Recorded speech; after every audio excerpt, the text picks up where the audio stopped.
여러분, 오늘 아침 현관문을 나서며 자신의 구두를 유심히 보신 적이 있습니까? 우리네 인생은 늘 현관문에서 시작되었습니다. 문을 열고 나설 때 우리는 누군가의 아들이었고, 누군가의 남편이었으며, 무엇보다 자식들의 끼니를 책임지는 가장이라는 엄중한 이름의 전사들이었습니다. 저 역시 그랬습니다. 35년 전, 첫 출근날 어머니가 닦아주신 반짝이는 검정 구두를 신고 집을 나설 때 그 묵직한 가죽 냄새를 아직도 기억합니다. 그때의 구두는 참으로 빳빳하고 당당했지요. 마치 제 젊음처럼 말입니다. 그런데 얼마 전 은퇴한 지 1년쯤 지난 어느 비 오는 오후였습니다.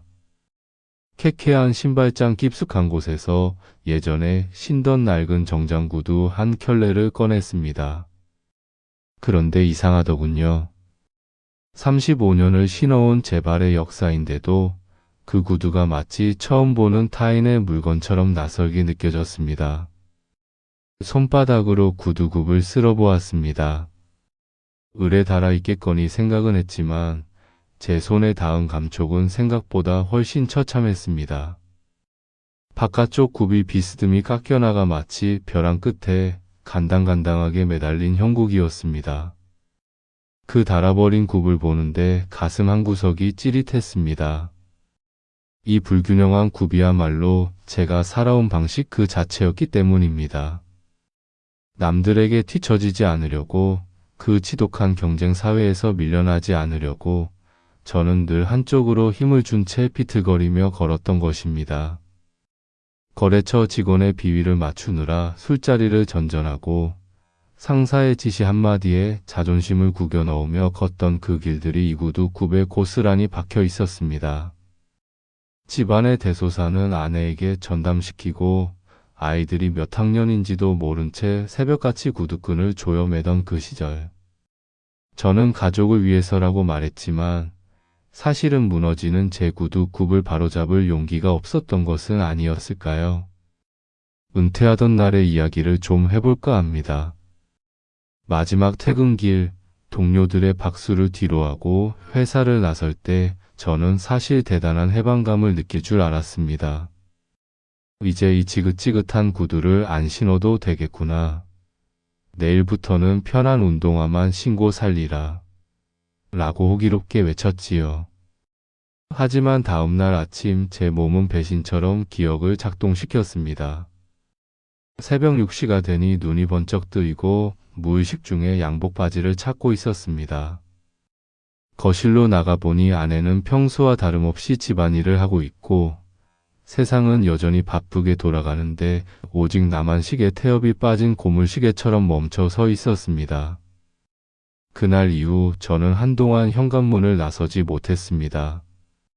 굽 나간 구두를 신고 나갈 곳이 없다는 사실이 제 존재 자체가 낡아버린 구두처럼 쓸모없어졌다는 선고처럼 들렸거든요. 등산복을 입고 거리를 배회하는 노인들을 보며 나는 저렇게 되지 말아야지 다짐했건만 어느새 저 역시 거울 속에서 초점 잃은 눈을 한 노인을 마주하고 있었습니다. 며칠을 알듯 보낸 뒤 저는 그 낡은 구두를 들고 동네 어귀에 있는 작은 구두방을 찾았습니다. 이거 고쳐 신을 수 있을까요? 제 물음에 구두 수선공은 돋보기를 고쳐 쓰며 말했습니다.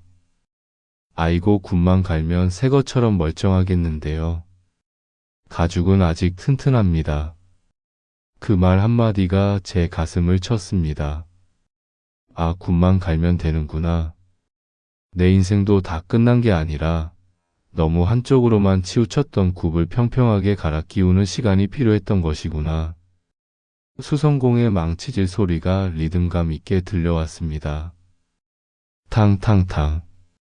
그 소리는 마치 제 인생의 후반전을 알리는 징소리 같았습니다. 저는 그 소리를 들으며 다짐했습니다. 이제는 남의 속도에 맞춘 걸음이 아니라 내 발바닥 전체로 지면을 느끼며 걷는 나만의 보폭을 찾겠노라고 말입니다. 여러분, 인생의 일장은 그렇게 끝이 났습니다. 35년이라는 긴 시간 동안 앞만 보고 달려오느라 고생 많으셨습니다. 여러분의 구두굽이 얼마나 닳았든 그 다른 자국은 부끄러운 흉터가 아니라 훈장입니다. 하지만 이제는 그 낡은 굽을 갈아야 할 때입니다. 억지로 버티던 힘을 빼고 내 마음의 수평을 맞추는 작업을 시작해야 합니다. 새롭게 수선한 구두를 신고 저는 다시 현관문을 열었습니다. 예전처럼 전장으로 나가는 장수의 마음이 아닙니다. 길가에 핀 이름 모를 들꽃을 보고 지나가는 사람들의 표정을 살피며 무엇보다 내 곁을 지켜준 소중한 이들의 손을 잡기 위해 걷기 시작했습니다. 우리의 인생 이야기는 여기서부터 다시 시작됩니다. 멈춰 선 시간이 아니라 비로소 나를 발견하는 진정한 시간의 시작 말입니다.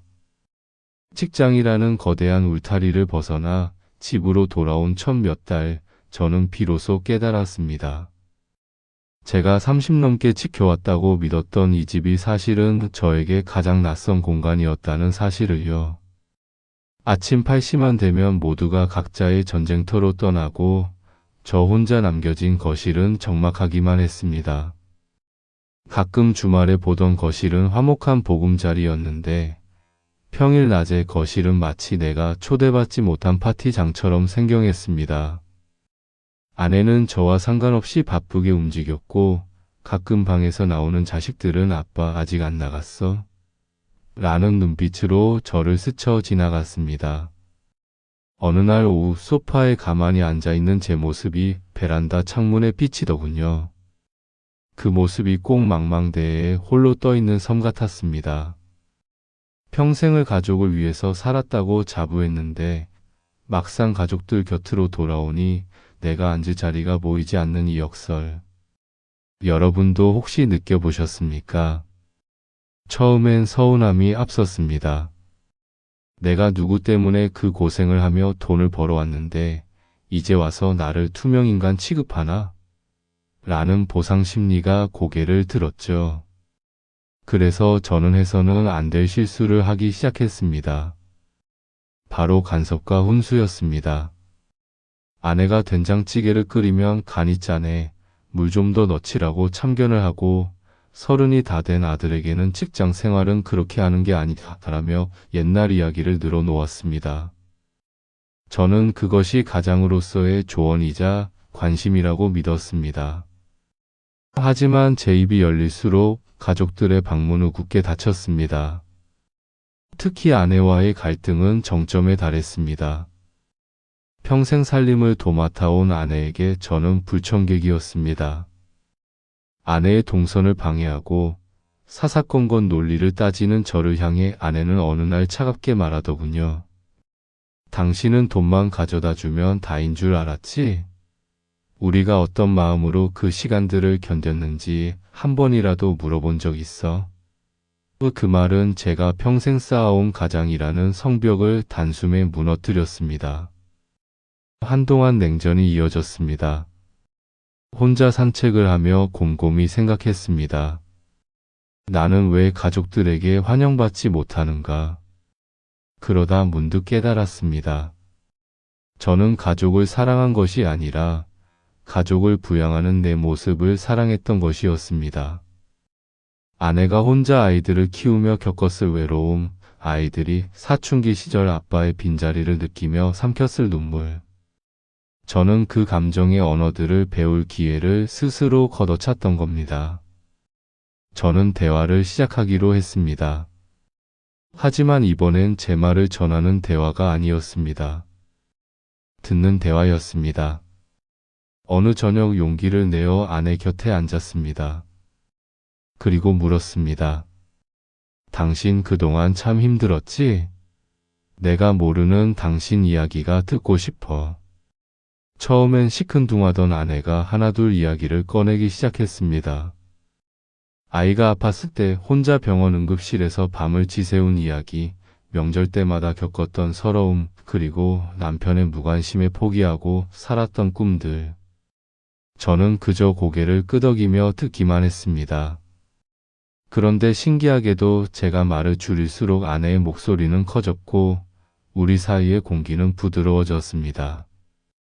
그날 이후 집안의 풍경이 조금씩 바뀌기 시작했습니다. 저는 주방의 주인인 아내를 존중하기 시작했고, 아내는 저에게 작은 일거리를 맡기며 저를 가족의 일원으로 다시 받아주었습니다. 자식들에게도 먼저 다가가기보다는 기다려주기로 했습니다. 요즘 힘들지? 라는 짧은 한마디와 함께 어깨를 툭 치는 것, 그것만으로도 충분하다는 걸 알았습니다. 아빠가 더 이상 훈수를 두지 않는다는 걸 눈치챈 아들이 어느 날 먼저 술 한 잔을 하자고 청해 오더군요. 그날 밤 아들과 나눈 소주 한 잔은 제 인생에서 가장 달콤한 술이었습니다. 가족은 당연히 주어지는 보상이 아니었습니다.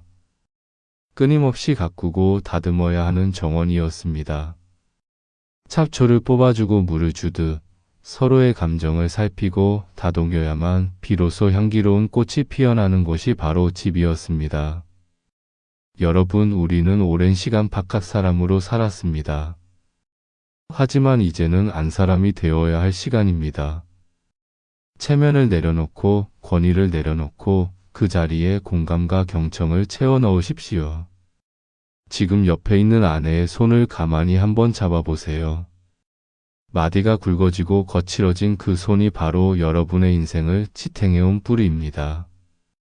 그리고 자녀들에게 미안하다는 말, 고맙다는 말을 아끼지 마십시오. 가장 가까운 타인이었던 가족이 세상에서 가장 든든한 내 편이 되는 기적. 그것은 우리가 먼저 마음의 문을 열 때 시작됩니다. 인생의 2장은 그렇게 사랑의 온도를 높여가는 시간으로 채워졌으면 합니다. 나이가 든다는 것은 어쩌면 내 삶의 조각들을 하나둘씩 떼어내어 세상에 돌려주는 과정일지도 모릅니다. 여러분도 요즘 그런 경험 자주 하시지요?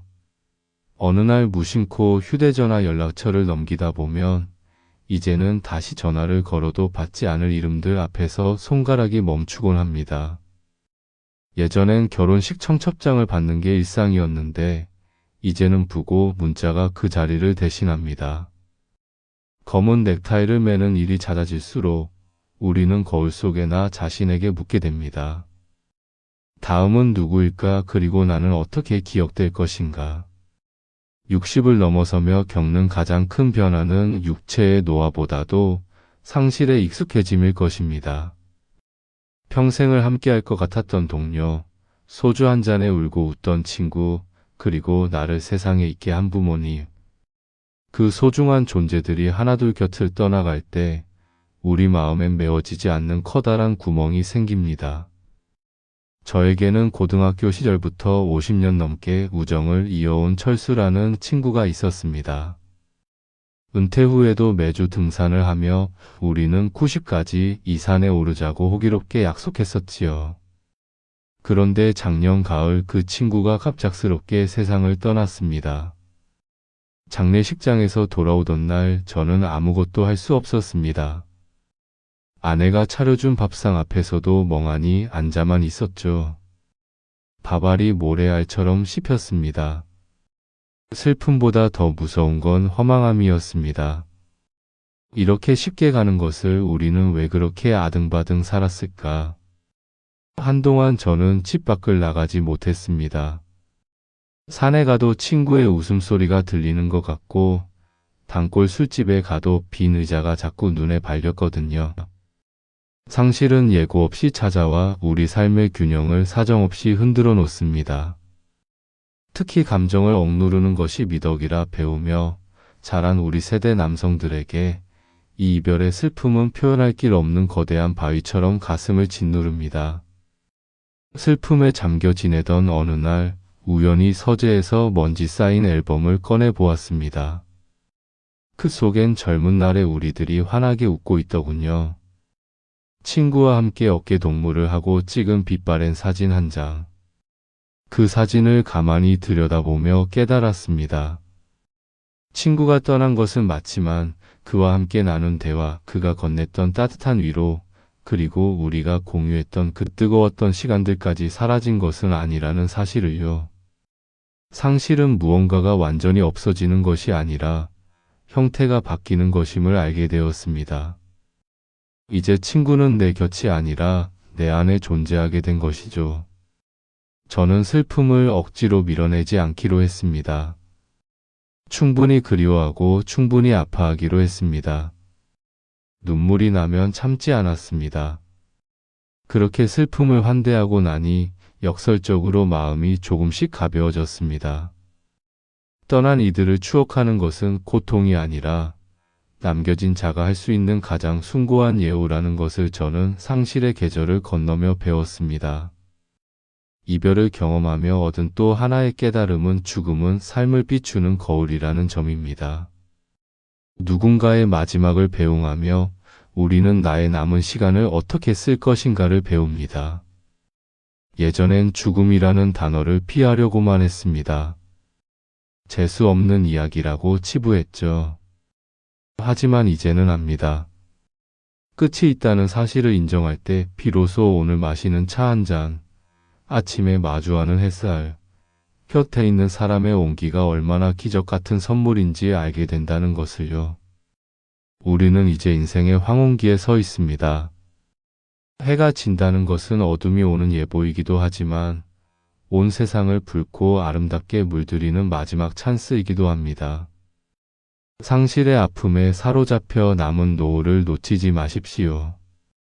떠나간 이들이 우리에게 바라는 것은 우리가 그들의 목까지 더 건강하고 더 품격 있게 이 생을 누리는 것일 겁니다. 여러분, 상실은 우리가 피할 수 없는 인생의 필수 과목입니다. 하지만 그 과목을 성실히 이수하고 나면 우리는 예전보다 훨씬 깊고 넓은 시야를 갖게 됩니다. 수첩 속의 이름표는 지워질지언정 우리 영혼에 새겨진 그들과의 인연은 영원합니다. 오늘 밤 먼저 떠난 이들을 위해 작은 촛불 하나 켜보시는 건 어떨까요? 그리고 나직이 속상여 보십시오. 덕분에 행복했네. 나도 조만간 멋진 모습으로 따라가겠네. 라고 말입니다. 상실을 견뎌낸 당신의 눈빛은 그 어떤 보석보다 깊고 아름답습니다. 그 깊은 눈으로 오늘을 사랑하십시오. 인생의 3장은 슬픔을 넘어 성숙으로 가는 가장 아름다운 길목입니다. 여러분, 은퇴하고 가장 먼저 하신 일이 무엇입니까? 아마 많은 분이 등산복부터 챙겨 입으셨을 겁니다. 저 역시 그랬습니다. 매일 아침 갈 곳이 없다는 불안을 지우기 위해 산으로 향하는 버스에 몸을 실었지요. 하지만 정상에 올랐을 때의 상쾌함도 잠시 내려오는 길에는 어김없이 다시 묻게 되더군요. 내일부터는 또 무엇을 해야 하나? 우리는 평생 남이 시킨 일을 하며 살아왔습니다. 회사에서 준 목표, 사회가 요구하는 역할, 가족이 기대하는 책임감. 그런 것들이 사라진 지금 우리에게 남은 것은 광활하지만 막막한 자유입니다. 이 자유를 어떻게 써야 할지 몰라 우리는 자꾸만 익숙한 곳으로 도망치려 합니다. 하지만 인생의 사장에서 진정으로 찾아야 할 것은 정상이 아닙니다. 바로 내가 온전히 나로서 존재할 수 있는 공간, 나만의 작은 숲입니다. 그곳은 거창한 장소가 아닐 수도 있습니다. 베란다의 작은 화분 앞일 수도 있고 도서관의 구석진 책상일 수도 있으며 묵혀두었던 붓을 꺼내든 거실 테이블일 수도 있습니다. 저에게 그 작은 숲은 시골 변두리의 낡은 텃밭이었습니다. 처음엔 그저 소일거리나 해보자는 마음으로 삽을 들었습니다. 그런데 참 이상하더군요. 평생 서류 뭉치와 씨름하고 사람들과 기싸움을 하며 살던 제가 말 한마디 없는 흙과 대화하기 시작한 겁니다. 씨앗을 심고 싹이 나오길 기다리는 시간 동안 저는 제가 얼마나 성급한 사람이었는지를 깨달았습니다. 우리는 늘 빨리빨리를 외치며 결과를 독촉하며 살았지 않습니까? 하지만 자연은 결코 서두르지 않았습니다. 비가 오면 오는 대로, 바람이 불면 부는 대로 제 시간을 묵묵히 견뎌낸 씨앗만이 단단한 열매를 맺더군요. 텃밭에서 보낸 지난 3년은 저에게 단순한 취미가 아니었습니다.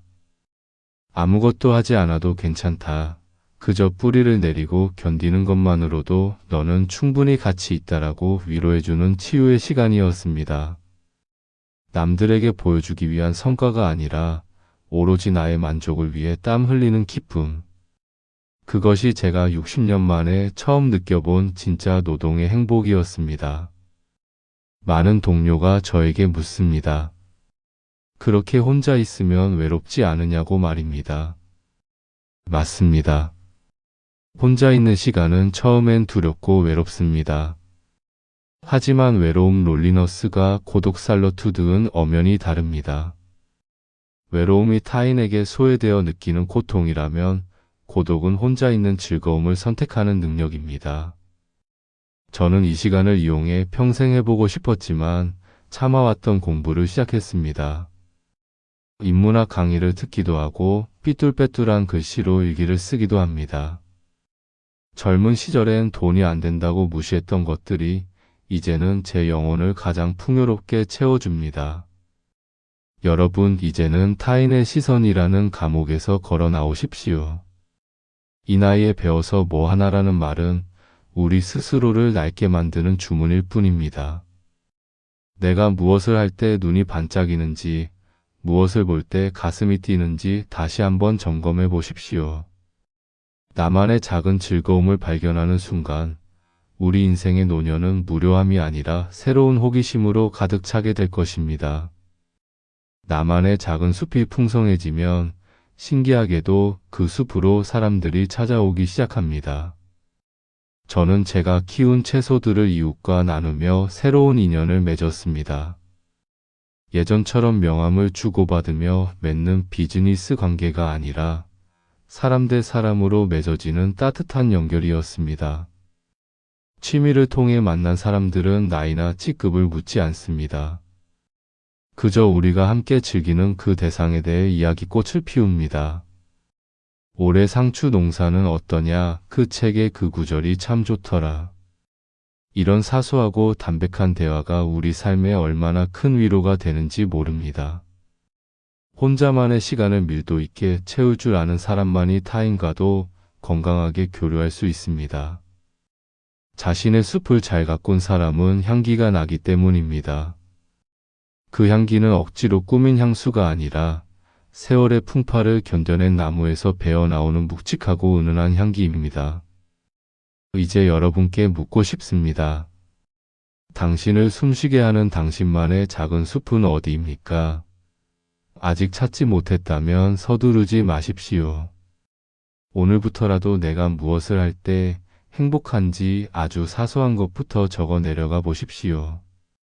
인생의 후반전은 점수를 따기 위한 경기가 아닙니다. 경기장을 유유히 산책하며 풍경을 즐기는 시간입니다. 우리가 가진 이 귀한 시간을 남을 위해 낭비하지 마십시오. 오로지 나 자신을 돌보고 나를 사랑하고 나만의 숲을 울창하게 가꾸는 데 쓰십시오.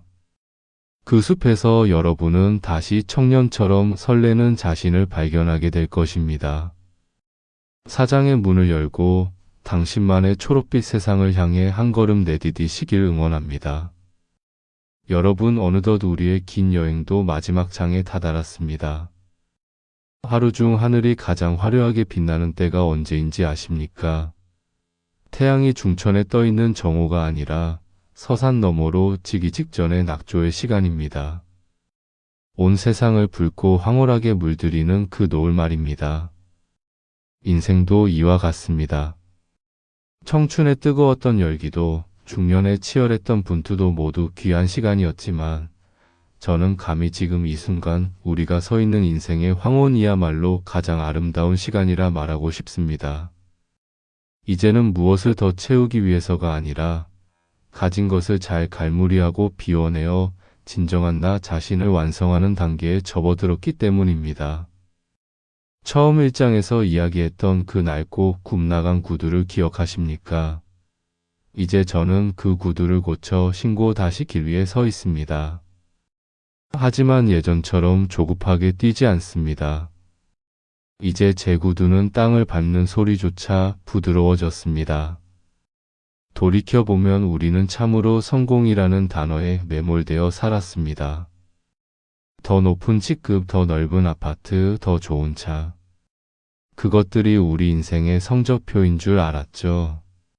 하지만 70을 바라보는 지금 제 손에 남은 진짜 성적표는 그런 것들이 아니었습니다. 어려운 시절 나를 믿어준 친구의 눈빛, 아내가 건네준 따뜻한 찻잔의 온기, 그리고 힘든 순간을 포기하지 않고 버텨온 나 자신의 대견함. 이것이 진짜 성공이었음을 이제야 깨닫습니다. 우리는 충분히 잘 살아왔습니다. 비록 세상이 말하는 화려한 훈장은 없을지라도 자식들을 건사하고 사회의 일원으로서 책임을 다해온 여러분의 삶 자체가 이미 하나의 거대한 승리입니다. 이제 성공이라는 무거운 짐은 자식 세대에게 넘겨줍시다. 우리는 그 대신 성숙이라는 가벼운 배낭을 맵시다. 성숙한 인간은 타인을 탓하지 않고 지나온 과거를 후회하지 않으며 다가올 미래를 불안해하지 않습니다. 그저 오늘 주어진 이 공기와 햇살에 감사하며 곁에 있는 사람의 손을 한 번 더 잡아주는 것. 그것이 우리가 보여줄 수 있는 노년의 품격입니다. 가끔 거울을 보며 깊게 패인 주름을 원망하곤 합니다. 하지만 생각을 바꾸면 그 주름은 우리가 살아온 인생의 굴곡이자 지혜가 머무는 골짜기입니다. 우리는 다음 세대에게 무엇을 남겨줘야 할까요? 단순히 물려줄 재산보다 더 중요한 것은 어떻게 살아야 하는가에 대한 뒷모습입니다. 흔들려도 다시 일어서는 법, 상처를 품고도 웃을 수 있는 법, 그리고 마지막까지 품위를 잃지 않는 법을 우리의 삶으로 보여줘야 합니다. 아버지는 그리고 할아버지는 참 따뜻한 사람이었어. 비바람이 불어도 늘 든든한 나무처럼 자리를 지켜주셨지. 후손들이 우리를 이렇게 기억해 준다면 그보다 더 큰 유산이 어디 있겠습니까? 우리가 지금 신고 있는 이 구두는 그들이 걸어갈 길을 먼저 닦아놓는 선구자의 신발이기도 합니다. 이제 마지막으로 평생 고생해온 나 자신에게 인사를 건네야 할 시간입니다. 거울 속의 그 사내를 향해 진심을 다해 말해보십시오. 진우야, 본인 이름 고생 많았다. 그 험한 세월 용케도 잘 버텨주었구나. 넘어졌을 때 아팠을 텐데 다시 일어나줘서 고맙다. 너를 외롭게 둔 적도 많았는데 여기까지 함께 와줘서 정말 고맙다. 이 화해와 축복의 인사가 끝나고 나면 신기하게도 마음속의 응어리들이 녹아내리는 것을 느끼실 겁니다. 우리는 누군가의 무엇이 되기 위해 태어난 것이 아니라 오직 나 자신이 되기 위해 이 세상에 왔습니다. 이제야 비로소 우리는 온전한 나를 만난 것입니다. 남겨진 시간이 얼마일지는 중요하지 않습니다. 단 하루를 살더라도 나로 살 수 있다면 그것으로 충분합니다. 새로 갈아 끼운 구두 굽이 땅에 닿는 기분 좋은 진동을 느끼며 이제는 목적지 없는 산책을 즐기십시오. 여러분, 인생은 끝날 때까지 끝난 것이 아닙니다. 70대는 인생의 마무리가 아니라 비로소 삶의 참맛을 알게 되는 새로운 시작점입니다. 오늘 강연이 끝나고 돌아가시는 길, 현관문에 놓인 자신의 구두를 다시 한번 보십시오. 그리고 그 구두를 신고 어디로 갈지 설레는 마음으로 계획해 보십시오. 동네 공원을 한 바퀴 돌아도 좋고 오랫동안 못 본 친구에게 전화를 걸어도 좋습니다. 우리의 구두굽은 다시 달겠지만 이번엔 한쪽으로 치우치지 않을 것입니다. 우리는 균형 잡는 법을 배웠고 천천히 걷는 즐거움을 알게 되었으니까요. 여러분의 앞날에 늘 평안과 노을 같은 아름다움이 가득하길 빌겠습니다. 제 인생 이야기를 끝까지 들어주셔서 진심으로 감사합니다. 자, 이제 다시 새로운 구두를 신고 함께 걸어가 볼까요?